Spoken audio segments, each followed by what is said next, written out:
All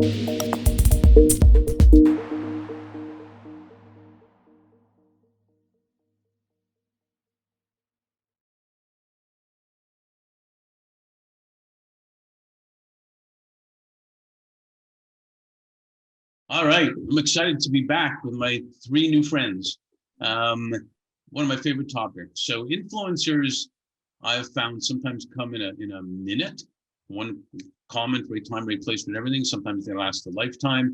Different subjects, different things. Can you all share with us maybe a couple of people? I know there's way more. A couple of people that have influenced you in your life, and maybe start with Bryce. So top of mind is the person for me it always is, and that's my grandmother. Her name is Betty Jane Hill. And the reason why she, to this day, she passed in 2009, but she was born in the Great Depression. So she was very opinionated and stern, but she was also very kind. And so she worked for 30 years at the juvenile court system in DC. And it just gave her appreciation for people, right? And she kind of had, even though she was stern, she had a really compassionate heart, right? So, and she would often, when she described people, which at the time sounded odd, if she was talking about somebody that impacted her, she would describe them, but she would describe them by their race, their religion, this and that. And I would think, okay, grandma, like why, right?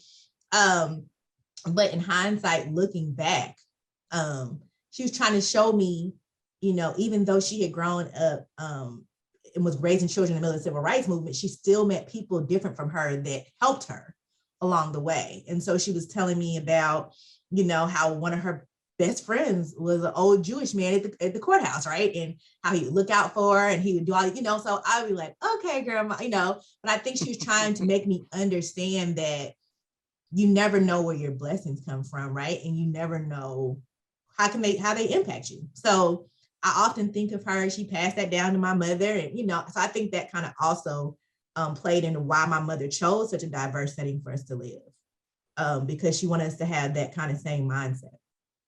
So that's who I think of. Very cool. Mayanna? Yeah, my first, I have two. My first influencer would be my father. His name was Fode Sori Kamara. Grew up very poor in a village in Sierra Leone. Definitely education was his ticket out of poverty. And once he got that ticket out of poverty, he was shipped over to Vienna. He studied out there. He became a diplomat for the UN. So he definitely was surrounded by diversity. Most of the times he was the only Black man in his group. So he taught me and my sister a lot when it comes to loving people from different cultures, different religion, different backgrounds, and then sharing his experiences with us definitely helped shape the way we think about the world. He's no longer with us, but in remembrance of him, my sister and I actually putting together a foundation in his name to continue that legacy of education for young girls back in Sierra Leone. So that's definitely number one. My second one will actually be Jesus Christ. And the reason why I say that is because the principles of Christ teach me to love people, whether they're Black, white, no matter what they are, no matter what religion they are, to be open to them, but then also to live a peaceful life, loving myself and knowing who I am. So those are my two influencers. That's not too shabby. I've never met either of them, but I do know of both of them. Well, you haven't met the second one either, but one day. That's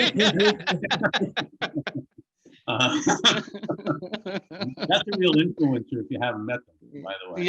Yeah, that's true. Anita.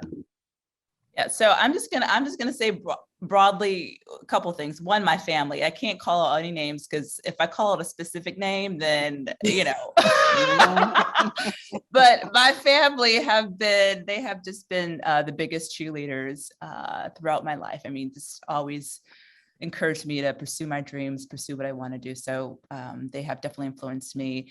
And then I would say, like I mentioned before, my manager when I worked at GE, his name was Terry, And, you know, when I was stuck at a particular stage in my career, he, you know, gave me a direction that I didn't really see coming, right? Saying, hey, Shanita, you know, I know you're confused about where you want to go, what you want to do next. So let's think about that. And, you know, for a manager, right, who's kind of thinking about like what's in the best interest of the company, to say, let me stop and let's think about what's in your best interest.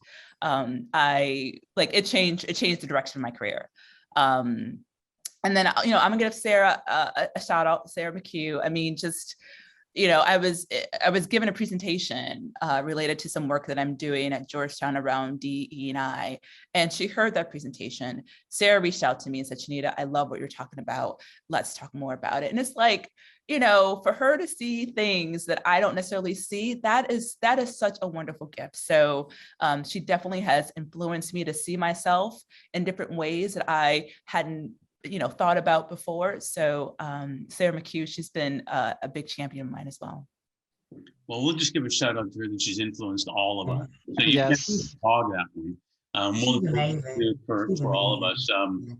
Thank you guys so much for sharing that. And I think we talked about, you know, how this is giving us time to think and whatnot. I think we should all recognize that we're influencing people all the time, even when we don't know it. And you know, being kind or not kind, we're influencing people and stuff. So we should all be leaders who care. It's not that hard, and make a difference out there. So again, thanks so much for sharing. Thanks for being on the Leaders Who Care series. It's my honor to be able to, you know, what's the chances again of a white Jewish Canadian guy doing this? I mean, I